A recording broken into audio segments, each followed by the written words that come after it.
Just incredible. Two. DJ Sour Milk. One. Liftoff. We have a liftoff. Let's get it. Power 106. The Liftoff Show is on every night. Just incredible. Sour Milk. Welcome in QC's finest, Layton Greene, to the building. Hey now. Layton, how you doing? I'm good. Blessed. Blessed to have you on the show. Glad to be here, yes. Walked in stunned on us with the new iPhone. You feel me? I mean, it's all right. How you like it? I would say it's all right. Is it just- You know what I mean? It ain't... I'm still on a 7 Plus. Oh, is it time? I mean, it's time for you to get something else. You got to at least get to the iPhone 10. That's what I'm saying. You still got a home button. I don't know. Oh, dog. That's what he likes about it, though. Yeah, that's exactly why I don't want to get rid of it. But you got a 7. You could have got an 8 at least then. I don't know, man. But at this point, can you even? Nah, not even. Like, we on 11. You need to... It's time to. How's the camera on it, though? It's all right. I mean, it ain't like... It's all right. It's not like I don't feel like I should have just upgraded my phone because it ain't too much of a big difference. Okay. But it's all right. Good to know. I'll stick with my 7 Plus. Yeah, not the... First R&B act on QC. Yeah. That's got to feel good. Man, it's surreal. Right? Like being surrounded by so many great minds and artists. For sure. What's that been like for you? Man, it's amazing. Like, it's definitely a blessing. I feel like I'm making history, of course. And having such a team that's so supportive, you know, like, it's just like a family, you know what I'm saying? Yeah. Everybody's showing love. Right. And we just out here grinding. Killing. Like, Killing. Being on a roster like that, though, does that get intimidating a little bit with so many big acts, or does it push you to just go that much harder? Yeah, it definitely pushes me and motivates me to go harder. I feel like I put the pressure on myself. Especially being the first R&B act, because a lot of people looking at me like, okay, you know, why they sign her and what can she bring? But you gotta. They definitely make me feel confident. You know what I'm saying? They really believe in me. So. And for those that don't know the backstory, tell us, you know, a little bit about yourself. You know, how long have you been doing the music thing? How long have you been taking it serious? Yeah. I've been singing all my life, basically in the shower type stuff. Okay. Just always loved singing, was real passionate about it. I always wanted to be a singer since a little girl. I didn't really start taking it seriously until I went viral back in 2017. I did a Kodak cover, the rolling piece. Yeah. And so when I went viral, I felt like that was a sign to really just take it serious, and I gained a huge platform from it, and I started just like capitalize on it and doing more covers. I was like, okay, people like this. Started just, you know, put my own twist to other people's songs and just gaining that fan base and coming out with an original piece, because I didn't want people to think that you only do covers. That's what I do. You know what I'm saying? And so just opening about stuff that I went through, because I mean I done went through some stuff, so actually wanting to get that out and have some type of message through my music. That's dope. Who was the first person, you know, to, I guess, that caught you off guard that was like, yo, you're fucking dope? You know what I'm saying? Was there like an artist that hit you up before anybody else or anything like that? One that you remember? Yeah. Few artists, I would say more recently. Back then, it was more so like, I don't feel like really artists just really locked in with me as far as now. You know what I'm saying? Yeah. Now it's like Kylie has noticed me, Ella May, Kylie Jenner was listening to Leave 'Em Alone. On her Instagram. That's crazy. Like a week ago. So Tank.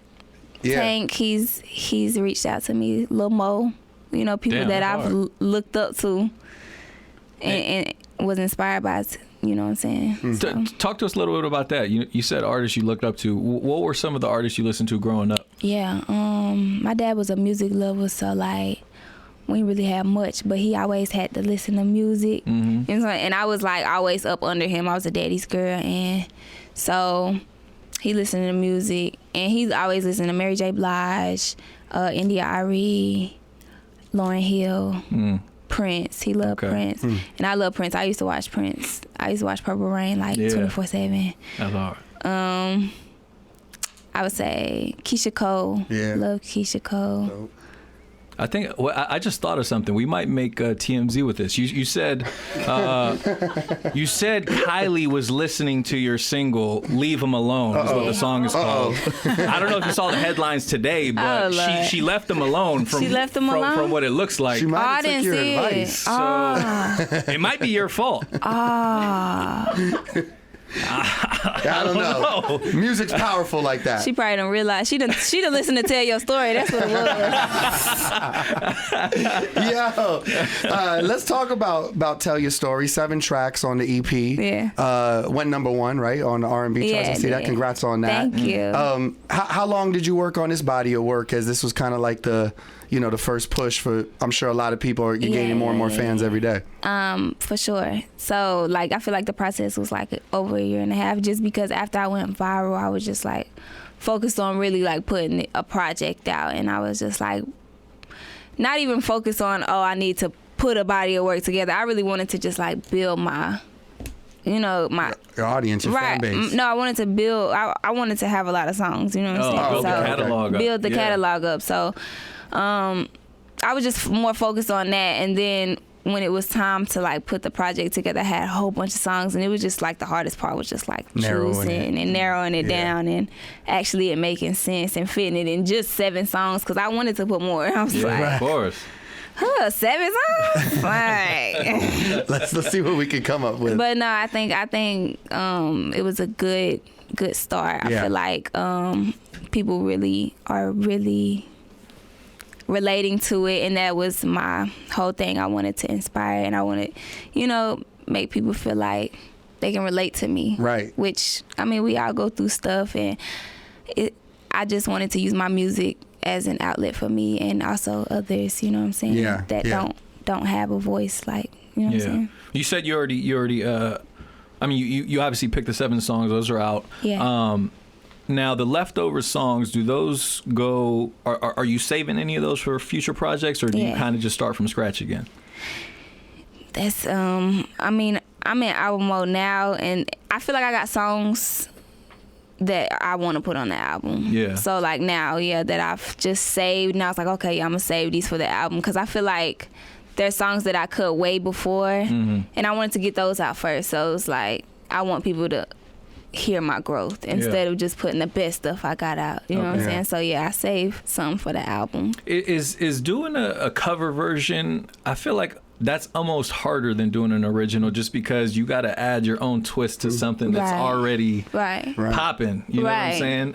What's the difference for you, doing a cover as opposed to doing an original record? Really, the covers just come up, like, honestly. I used to just like vibe to instrumentals. Almost freestyling it. Yeah, just like instrumentals and just like, I would literally just start singing the song on the beat, and I'd be like, oh yeah, this go hard on this beat. Like, hold on, I might have did something there, and just made a video. Like, I feel like that was just authentic. It just came to me. It really wasn't hard. And as far as writing my own music, I feel like that's kind of harder, just because it's like starting from scratch. Starting from scratch, and it's just like, and then me having to write it, it was like, I mean, I'm new to the whole writing stuff, but I feel like pretty good at it, Hell yeah. Pretty good at it, and getting the stuff that I wanted to get off, out there. Yeah. It feels good. With the song "Leave 'Em Alone," it's climbing the charts. Congratulations on that. It's sounding great on the radio. We love playing it. We get a lot of requests for it. Thank you. Of course, shout out to the team, Coach K and P, good friends of ours.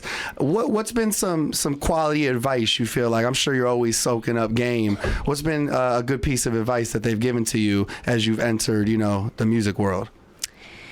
Man, as cliche as it sounds, just keep working. Don't get caught up in the hype. Don't listen to all the noise. Right. Like, don't like, I mean, I put out my music, I don't feel like it's just like in the lane where people be like, oh, this is what's hot now, because everybody just like so turned up and really ignoring what they really going through and putting this front on for social media. You know what I'm saying? Yeah. Everybody so lit. It's like, it's cool to be a real person. Yeah, it's cool to go through stuff, and it's cool to, not be okay sometimes. You know what I'm saying? Yeah. And talk about this stuff, because we all human and we all going through something. So, just like not listening. I mean, when I started getting bigger, and then it was like the hate comments started coming. It's just like, what is this shit about? Man, this people literally sit up on the internet and just make fake pages and talk. Better to do. I'm just like, and yeah, sometimes it get under. Sometimes it get under my skin, but it's just like, you know. I mean, that's normal. You're human. Yeah. You know what I'm saying? And that's the one thing that I don't like. People act like we're not human. Like, they be like, oh, you just took the time to say something back to me, like, you lame. Like, you came under my post being disrespectful. With the block page, probably, like. No, that's what I'm saying. No pictures. You following 300 people, nobody following you. Like, what the hell are you doing? Right? Like, what you got popping? Go get busy on your own. What are we talking about? Speaking of social media, you posted something. You said, all y'all in my DMs trying to slide, y'all wouldn't even know what to do with me. Bye. Explain that tweet to us. Oh, Lord. Layton. No, I just feel like since I'm popping off now, you know, a lot of people like, what's that? What was the last DM you got that worked, that you were like, you know what, I'm going to reply to this one? I couldn't even see. Really? I couldn't. Damn, we're that lame out here in 2018? Not Yo, guys are lame as fuck. I could only imagine the shit you be getting hit with in DMs. The pickup line? Yeah. Yeah, I couldn't even tell you, honestly. I would say the last was probably in, honestly, 2014. Oh, that's a long time ago. That was when DMs started just popping. Because, I mean, all the other people, I mean, you know, relations that I've had, I feel like I've met them. Yeah, in real life. In real life, Yeah, not people social ain't media. Sliding into Layton's DMs, and I don't think she's like, you're not going out on a date. That's not a way to get Oh, at no. Layton. I mean, nah. I mean. But they try. They do try. They shooting their shot. They shooting that half court. It's closed. The court is closed. The game's over. The gym's closed today, Jack. The gym's closed. Yo, Layton Greene's here. She's got the brand new project out, Tell Your Story. Yeah. It's honest. It's beautiful body of work. Thank Congratulations you. on Thank it. you. Yep. Thank you for stopping by the Yes. Liftoff Show. Thank you for having as me. your career continues to grow, we wish you all the success. Thank you so Layton much. Greene is here on Power 106 with the LA Leakers. Yeah. Yes.